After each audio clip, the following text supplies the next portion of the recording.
Hey, everybody. Welcome back to the podcast. We're bringing the best and the brightest in the world of business, marketing, and personal growth to help you harness your inner tenacity and drive your career forward. We are recording the first show of 2024. Could air in February, could air in March. It doesn't matter. But I am excited to have my guest today, Andrew Schwartz. I've known him for almost 20 years. We were kind of just riffing on it. Former colleague, someone who I deeply respect and admire. Currently, he is the co-president of the New York region of the Howard Hughes Corp, where he leads a continued revitalization of Lower Manhattan's Seaport neighborhood with a focus on strategic partnerships and programming. And he's been there since 2015, previously serving as the EVP of Strategic Partnerships. And he spearheaded the company's partnership platforms, including the redevelopment of Pier 17's roof, which is pretty cool if anyone hadn't checked it out. And he has a pretty cool career, sports, entertainment. We're going to talk about all that. Our time together at Sirius. It's time working at Barclays, Devils, Islanders, Nets, all that kind of good stuff. So let's get to it. Andrew Schwartz, welcome to the podcast. Thank you, sir, for having me. Appreciate it. Good to see you. And nice to be on the screen here because I've watched plenty of the episodes and honored to be episode 300 and change here. 300 and change. Well, awesome, man. And it goes to longevity, and it's great. We were kind of riffing before I hit the record button. We've been at this game a while. We've been at this, and I need to say it's been incredible to watch your career trajectory, literally having a front row seat to it since the days at Sirius. You've been focused, determined, and you've set a great example as a leader, as someone who truly is passionate about their career, who's focused and intentional. And I just want to say it's an honor to have you on the show and excited to unpack it. Yeah, I appreciate it. I think the intent around the career is probably where a lot of the questions that you ask and the answers that I give will end, because I think definitely there's been a purpose from start to soon to be finished, I guess. Soon to be finished. Is this guy retiring early here? Is this your forever? I'm gonna go off script here. Is this your forever job? You think it's your forever job? It's and I'm an honest person, and I'll tell anybody here who knows me knows that that's the case. So for a long time, I've had the career goal of being the president of an NHL franchise. And as I've built my career, the concept was how many different,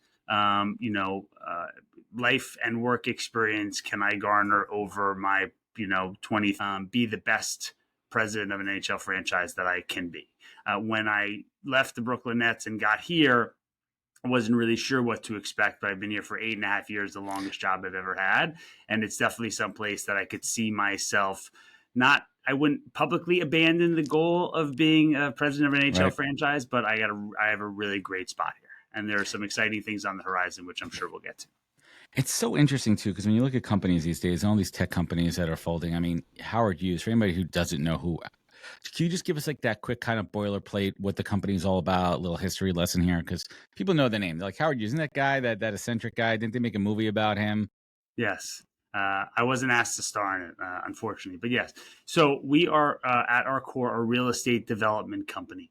We have 6 different regions around the country.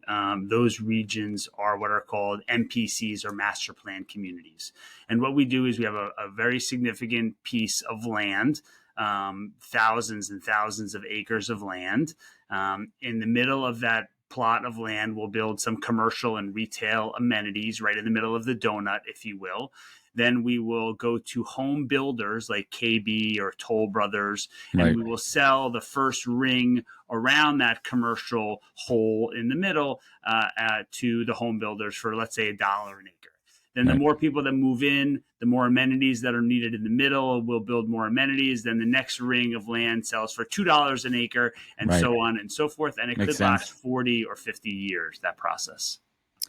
In New York, the outlier, and not like the others, is the historic Seaport, formerly known as the South Street Seaport or the Seaport District. We've simplified it tremendously, but it's the oldest neighborhood in New York City. We control roughly 10 acres or 8 blocks of the historic neighborhood, cobblestone streets, brand new Pier 17 we've built out there. We have about 10 or 15 restaurants and an iconic concert venue on the rooftop at Pier 17.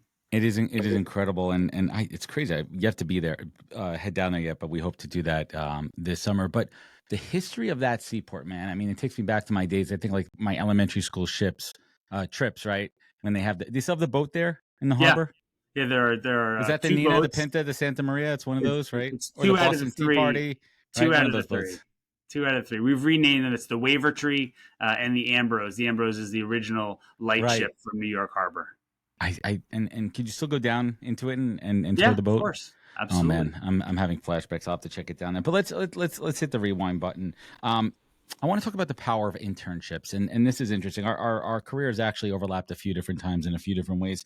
When I was in college up in Buffalo, I interned for the Sabres. I interned for the Buffalo Sabres for 3 years, and we've had conversations about this. I want to talk about the power of internships. And there's a lot of folks that my internship, straight up, I was not paid. Were you paid over at the Devils? My first internship was actually at the NHL, and they did pay us. I think they paid us $400 a month. I think, but That's big money back then. that didn't even get me into the city from Fair Lawn, New Jersey at the time. Yeah. How did you end up getting that internship? Because I think it's important too. Because a lot of kids out there, they're like, "Hey, I love hockey. I love baseball, football. What would you recommend as a great first step for someone trying to get into pro sports and opening that door?"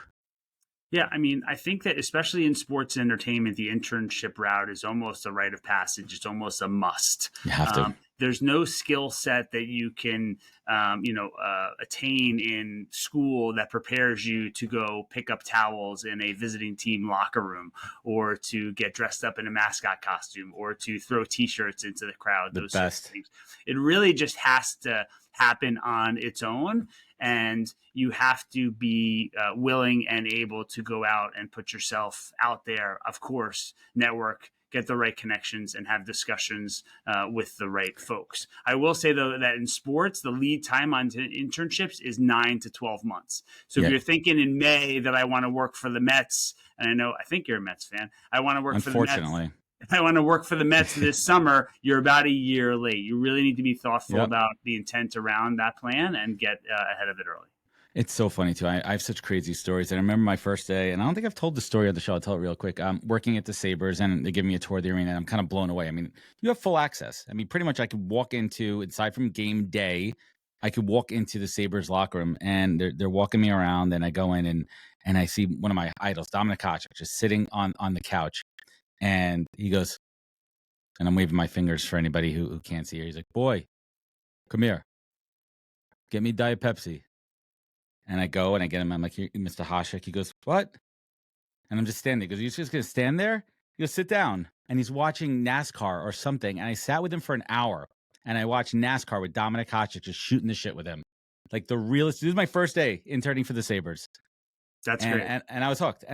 And from then, you're in there with the practice. But then there's a grunt work. And then there's, the stuffing, rolling T-shirts up for the T-shirt cannons. And I think the real power of the internship, and I love your take on it, is understanding what it's like to work in a workplace, in an office with other people. You're a college student, you're going to class, you're partying, and this is your first taste into what it's like into corporate America. And for some, it's a shock. Yeah, I think it's a twofold conversation. One, it's if you don't live your life with the mindset that there's no job that's too small or too tall, then you're not going to go anywhere at all. If you don't help pick up the boxes now and pick up the boxes then, you won't be providing the visibility into your leadership. And I'm talking about early on as much as it is now in the role that I'm in now. People will not understand and respect and appreciate your work ethic. So I was in a meeting the other day and sort of it felt good because one of my teammates was talking about our business and she reiterated that. She's like, we're great teammates because we all operate with this no job too tall, too small mindset. And I was like, wow, where'd you get that one? But I have that literally at the end of my list here. And I want to talk about that because I think that's kind of lost a lot in society today with entitlement. And this concept of paying your dues. Do you think that's lost? I mean, you have robust teams underneath you. You have junior folks working for you. Not to say per se in your organization, but have you seen it before? Like over the years, like this level of not wanting to pay your dues, not wanting to do what it takes to get there. I mean, I remember the work even at Sirius when I was technically mid-career, early to mid-career, like you do the shit you got to do. You do the grunt work. You do what you need to get done. And yes, physically moving boxes. I mean, I remember stories of helping the at Sirius, because Christmas was not our holiday, but I wanted to help, and I would help the maintenance crew bring out the boxes to set up the tree in the lobby every year. Yeah. And they like that stuff. Yeah. And you're like, hey, you No. see someone carrying a box, you help them. I think the answer is yes. I think generally speaking, and Right. I coach youth hockey. I have a team of 55 plus people here. You find that in different places. I can't tell you that it's generational per se. I know that when we hire people, it's not that they had done the exact job in their previous role before. We try and find people who we believe have that mindset right off the get go. And if they're really good and they don't have the exact experience that we're looking for a particular role, well, we believe that mindset's there and they can learn and pick up on it, I'm more likely to hire that person and put them ahead of somebody who may have done the same exact thing for 5 years who's also on the list.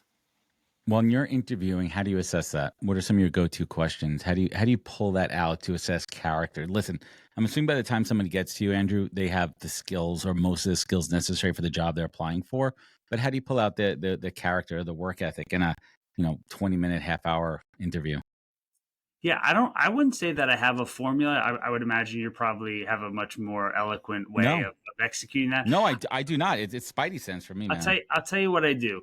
I always read resumes from the bottom up. I never start at the top. I think it's unfair to not understand the career journey and the path that they've taken to suggest that they're the right candidate right now. So the first thing, most resumes are very similar. It's like, tell me why you volunteer for Meals on Wheels. I want to know why that's important to you, because it's highly likely that the story is something to the effect of, my grandmother was in Jackson Heights, right? And she couldn't get out of the house, and people made a difference for her. And it's my goal to make a difference for the people who made, my grandmother a happy person. And then by the time I get to the top, I really don't care as much, because you're right. They've gotten to me because they've passed all the other tests. Now I just want to know what's inside.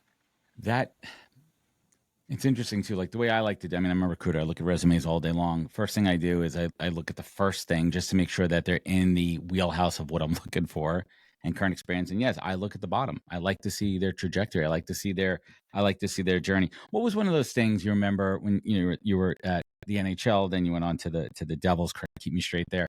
Yeah. In those early jobs, maybe it was something that was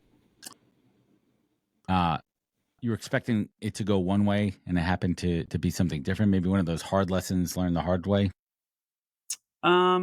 Did you open up your mouth? Did you open up your mouth at the wrong time, wrong place? We've all done that. No, I when I entered at the NHL, that was a short-term gig, as all internships are. It was for the 2001 All-Star Game, which was in Colorado. At the newly opened Pepsi Center at the time. It's since changed the name. I think it's called the Ball Center now. And I left the NHL and I was sitting at home and someone from the NHL called me and said, hey, I heard about a job that I think you'd be great for. And I'm like, okay, great. That's terrific. What is it? It's a coordinator of community relations at the New Jersey Devils. And I was like, wow, that sounds great. Like NHL club. I actually, in high school, I was the stick boy for the Devils in 95, 96. And you're a Devils fan, right? I'm an Islanders fan, but I think I get confused for a Devils fan more often than not. But that's okay. That's a shock. I thought you were a hardcore Devils fan. Big Islanders fan. But, good. Now we're friends. Now we're friends again. Good. so as long as we hate the Rangers, I'm cool with that. We're aligned. The Flyers too. They said, give this guy a call. He works at the Devils now, and he'll tell you more about it. So I give this guy a call. His name is Glenn Adamo. He says, I said, I heard you have a job opening. Would love to talk to you about it. He says, I don't have a lot of time to meet, but if you want to tell me a little bit about yourself over the phone, that's great. And I said, well, I stumbled a bit. Got my bearings and said that, I just finished up at the NHL. That's how I heard about this. Before this, I was at the University of Connecticut. And he said, whoa. You went to UConn? And I said, yeah. He goes, all right, can you come in today? So put on my dad's suit. Today. Hammered down Route 17 to the Continental Airlines Arena at the time and met with him about this community development job. What was not shared with me until really later on in the day, because he hired me on the spot, was that it was also the mascot job. I was going to I know transition this. into my 2-year career as a full-on professional mascot, ESPN commercials, and et cetera, for 2 full seasons. Let's talk about that, because one of the most joyful parts of my internship was working with Toothy, the saber-tooth mascot of the Buffalo Sabres. And little fun fact, and you probably know this as a mascot. What was the Devils' mascot name? NJ Devil. It's extremely creative. It's Remains the case today. Actually, such a jersey. That's such a jerseyism right there. They couldn't. Yeah. But one of the cool things was, like, I obviously knew the guy under the mask, because we would have to have like a body language. This guy so many chicks would give me their number to give to him. Yeah. I was like, he's a mascot. You don't even know what's happening there. But there was something that attracted the ladies to the mascot. Did you get any of that with NJ Devil? I love my wife. I love my wife. She's great. No, I'm dead, Andrew. I'm dead serious with that story. I'm dead serious. Yes, you can't talk when you're in the mascot costume, but you can listen. And there were many times that people would come up, men and women, and say ridiculous things. And certainly there were some interesting comments that were made over the years. Because they're trying to get you to say something, and you know you're not going to do it. It's like a game. But like, you would get prodded and pulled and poked and beer spilled on you, right? That's just an occupational hazard. The other cool part, I don't know if you had this, Toothy had a giant, paw, glove, hand, whatever, and he couldn't really sign the autographs.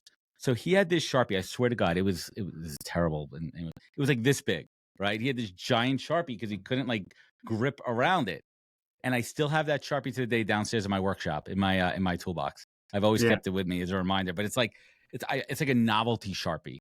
And I could still sign the thing, but that was like my job. I would have to go with him, and then we did the T-shirt cans. But that was fun. But like, what were the lessons there, right? Like, how did that prepare you for where you're sitting now? The co-president, Howard Hughes, New York Region Office. It's right? the epitome mascot of the president, right? Yeah, it's the epitome of no job too tall, too small. So you by the way, you want this job, you got to put on this 35-pound costume for 3.5 hours every night. You have to skate around the ice. You have to sweat your brains out. You have to go to and Lou Lamoriello, who now obviously is with the New York Islanders, who was the president of the team at the time. He would not allow us to say no to appearances. So if we were having a birthday party at Jenkinson's down at Point Pleasant on a Saturday morning in the summer, I had to go and get dressed in the men's bathroom there and make it happen for those Devils fans. Oh my God, those people must have been like, what the hell? They see under the stall, they see these like big legs and everything coming out there. I tell you, on a Saturday morning, it wasn't the cleanest stall either from the night before. Oh geez, those are good. We tried to get Mr. Met for the after party for our wedding, but it didn't work out. My wife thought he would kind of steal the show. Yeah, right. And I was like, you don't want your wife thinking that someone's going to come and steal the show at your wedding. Well, it was the after party, but I digress. Let's talk a little bit about the Barclays Center and what that meant for the community. And you were there from the beginning, right? Tell us a little bit about the origin story and maybe some of the challenges in building and bringing 2 sports teams into Brooklyn. Yeah, so I'll actually put it in your world for a second. I was at SiriusXM and I got an email from a recruiter who told me about this job, vice president of sponsorship sales at the New Jersey Nets at the time. And I didn't believe. I had a moment of doubt in myself, and I said, I don't know that I'm there yet. So I ignored it. That gentleman emailed me a couple of weeks later and said, listen, this job is still open. Would love to talk to you about it. And I responded. I was like, listen, I'm happy to meet. Every conversation is a good conversation. I'll tell anybody who works with me or for me now. Take a call. You have to do that kind of stuff. You owe it to yourself. He's like, let me meet with you and tell you about it and put you in front of some people. So long story short, my career trajectory and path told a different story than all of those other ones who had literally had years and years of vice president of sponsorship sales experience. And the CEO of the Nets at the time, was the commissioner of the Big 12 now, believed in that story and took me on. Is that Brett? It was Brett. Yeah. And then I went to New Jersey, and it was the end of the season that year. So I got a couple of games under my belt, and then the lockout happened the next season where they didn't play until Christmas. So we had a truncated season on the back half in Newark. So basically played from Christmas to April. That was our last year in New Jersey, and it was a bit of a lame duck season, obviously, because everybody knew the team was leaving. It was a truncated season. The team was pretty not terrible, but wasn't great. And then along with the other executive leaders, we were building along the way this parallel path to moving a professional sports team into the borough of Brooklyn, which is, I think, one of the top 10 largest cities in the United States if it weren't a part of the 5 boroughs of New York City. I mean, you're taking a fan base, and correct me your history on this. Didn't the Nets start in Long Island? Yeah. Right. So the Mausoleum, which is 5 minutes away from where we're recording right now, it's a whole other story. What a fail on so many levels. The Nassau Coliseum. They had the chance here to really build. Anyway, I digress. But you have a team that has its roots in Long Island. They move out. That was the ABA, right? When they were there, and then before went to the right. Yeah. Right. So then it goes. So, yep. Right. So then it goes out to Jersey. They build a fan base. Did it piss off a lot of people? The move to Brooklyn? Yeah.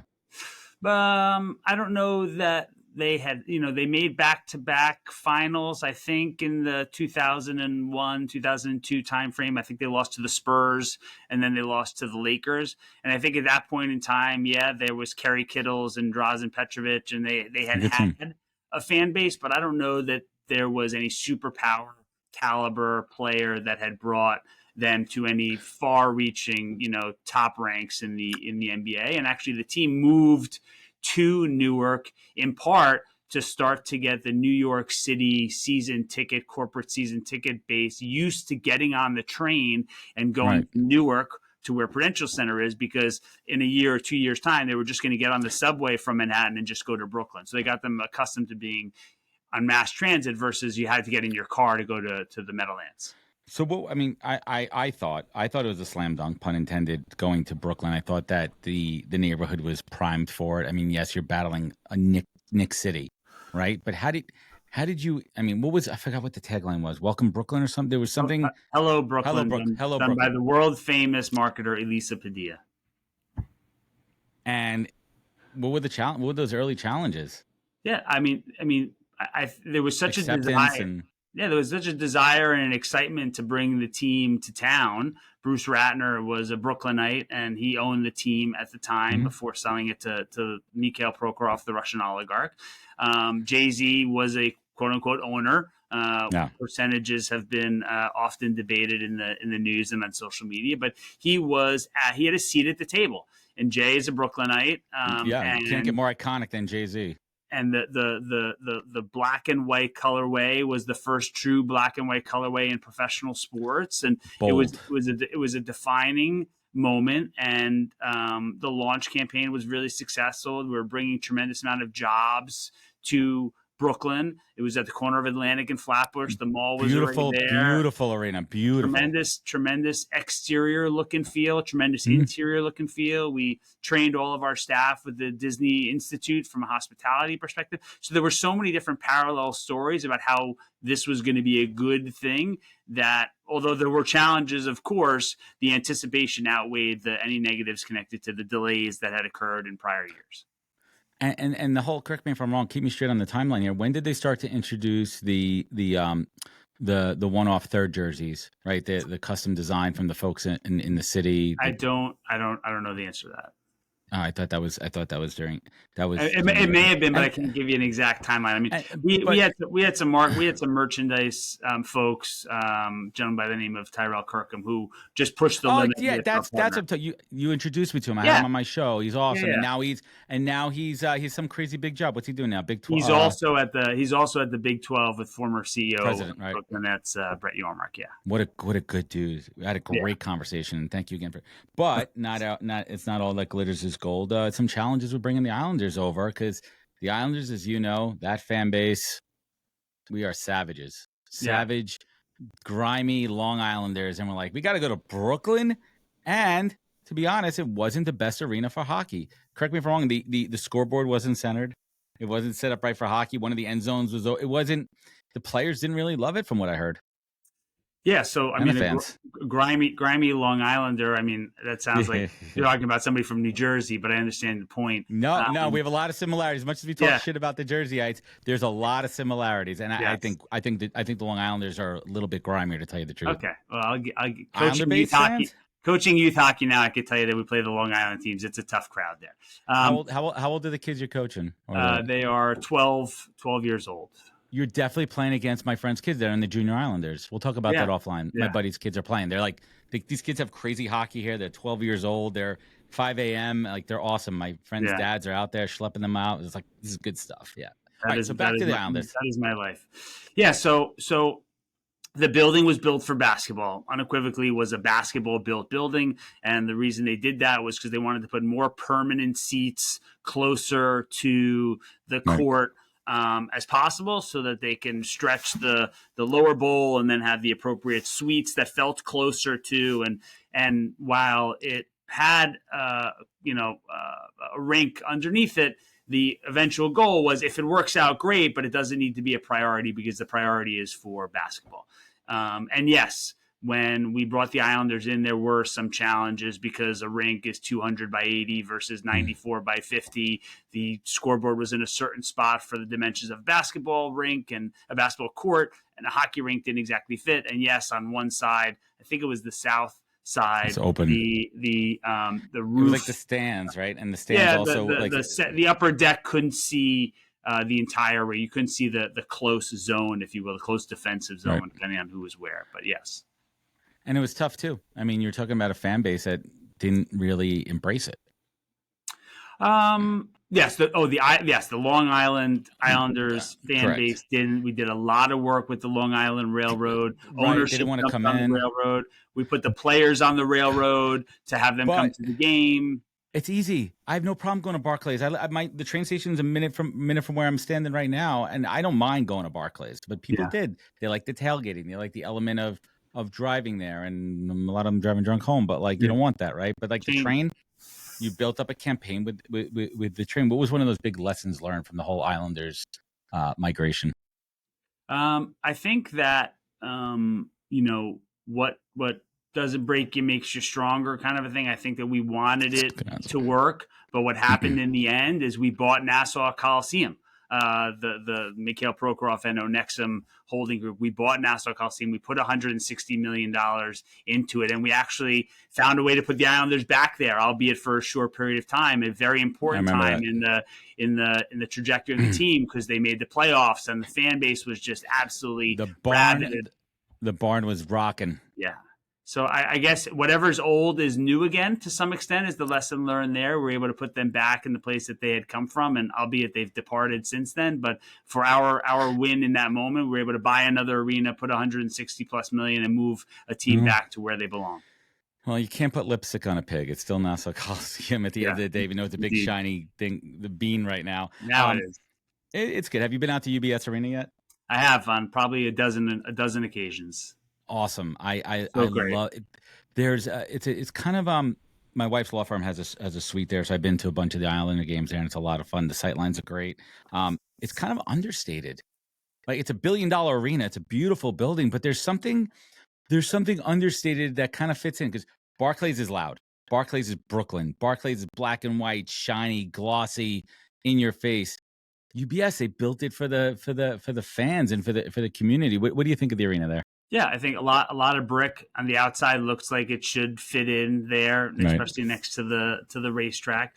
I think that the Islanders colorway, the orange and blue, it's tough to design a beautiful modern looking arena with that color scheme. But they've done a really good job. The concourses are nice and wide. The concession stands are easy to find. They've built those pockets of F&B areas so people are not in the way, and the lines don't cause an issue with the fans who are walking around trying to get to the merchandise store. The stuff that they've done with the Isles Lab, which is their merchandise line cool there, stuff. and the team store is all great, top notch.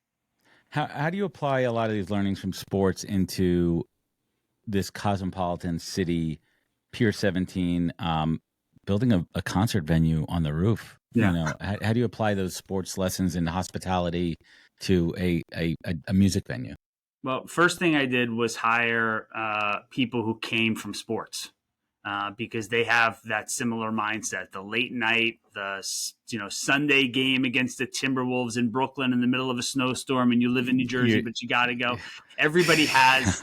Most of the people that I brought on have that mentality. So when it came to When it came to working hard, the idea of working a late night concert in the middle of the summer on the rooftop next to the Brooklyn Bridge was like a walk in the park compared to what most people have done.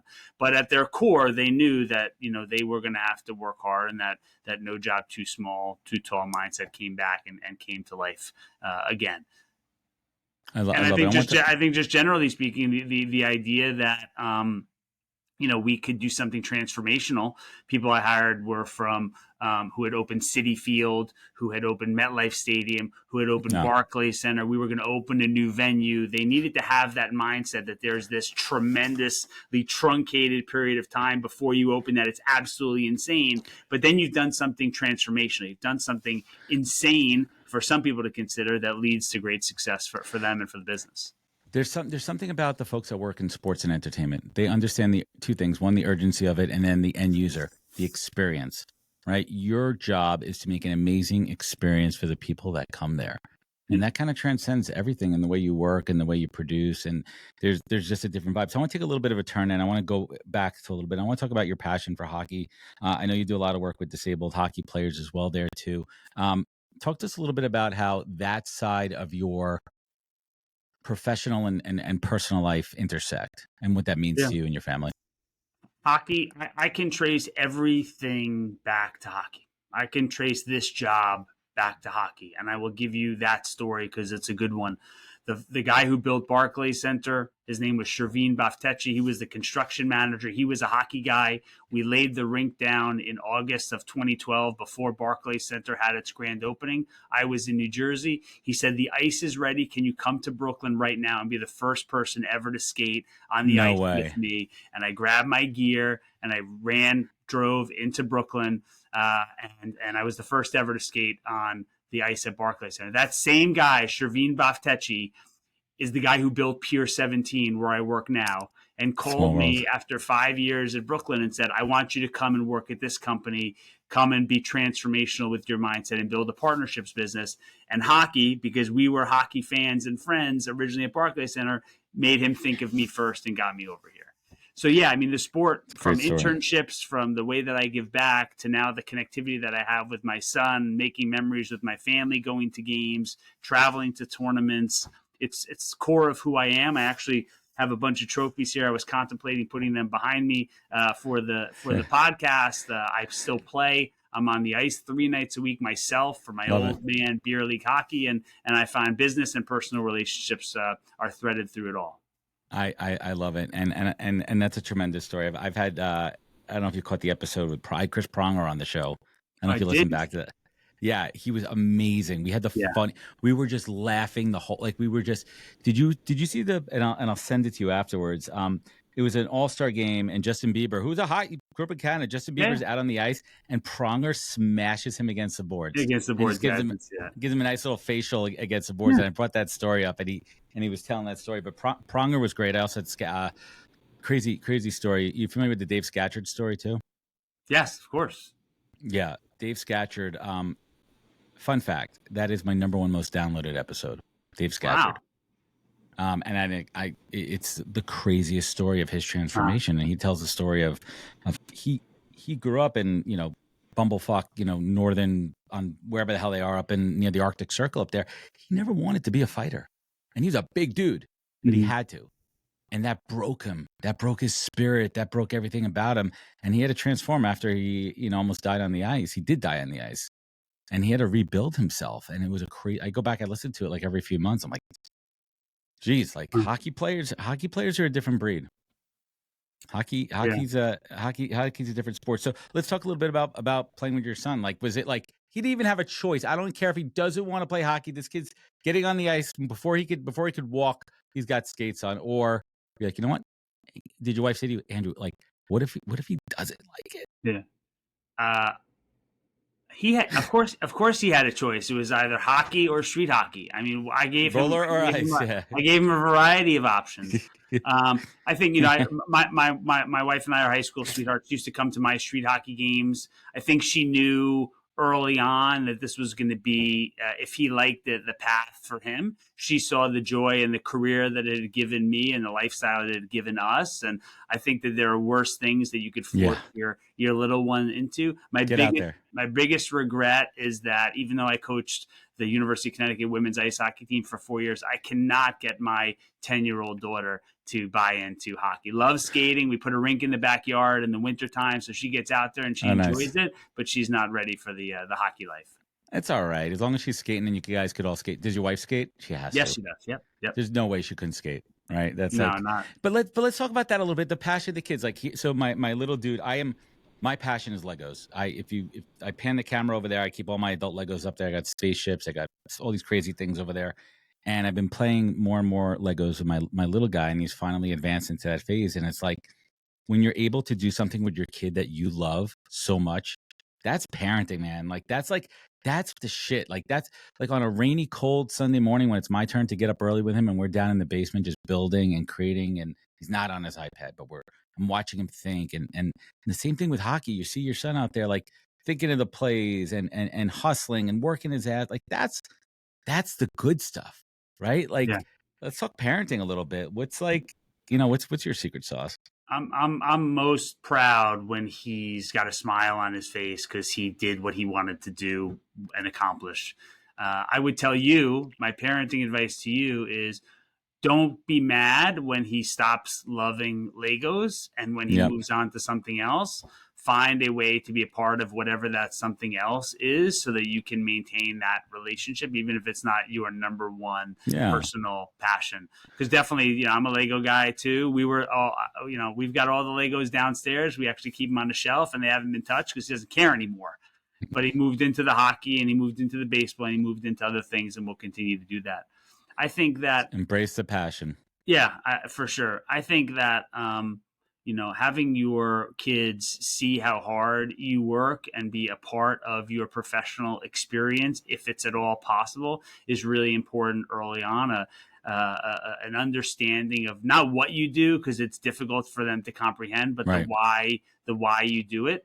And I'm not talking about for dollars and cents, but you do it because daddy leaves for work in the morning, gives you a hug. He's like, yeah, if you love what you do, it's like, yeah, I'm going to work. It's like, do you have to leave now? It's like, I don't have to leave now, but I have to leave now because, I got something really important. I'm really excited that I'm working on it. And then they start to understand that, schoolwork and adult work and those sorts of things, you kind of have to do it. But if you find the passion in it, and it's tough now because he's 12 and he's in middle school and he's got homework and you got to, be all over him to get it done. You got to explain to him, like, there's a purpose here. And I promise you, if you want to be happy and excited to go to work when you're an adult, the extra 5% you put in now is going to really, really pay off. Life will be easier if you put in the work now. Amen. I love it. And the cool part with this show is my daughter's been on a total of 5 or 6 times. I do the wrap-up show, end-of-year wrap-up show with every year, and it's like a time capsule for us. She's a little broadcaster too. She has her TikTok channel. She's doing her stuff there. And you just embrace it, like the creativity and the passion, and she loves it. And I go back and it's like, I look at all the shows that I've done with her over 5 years of her standing here, not being able to see over the desk here to now, being up to here and watching her grow. And that's what it's all about. So Andrew, this has been a tremendous, tremendous conversation. And I feel like what a great way to just catch up, right? Like just catch up on life and everything. And I remember those Sirius days. And I would say I was there 5 years. Like it was a good run. I loved working there. And one of the lessons that my number one lesson from working at Sirius, remember it was my first day there, and Debbie Coertz. Remember Debbie? Debbie was my boss. And the first thing she did, she took me around all the way up to the executive floor, made the rounds, literally sticking her head in Mel's office when Mel was there. Like the what's her name is now Jen is now the CEO. Yeah. Right? Like the secretaries, the receptionist, the maintenance, the mailroom. She introduced me to everybody. And she said the most important thing is that you know as many people in the company as possible, and you treat them well and you treat them with respect, and they will help you when you need it. And that was one of the key lessons that I learned from Debbie, and I took with me wherever I went, was just to make sure that I really got to know it. And I mean, listen, there's a lot of people where you work, but like, I bet you're that type of, I bet you walk in and you know most of the people in there. I know everybody. Trust me, I know everybody.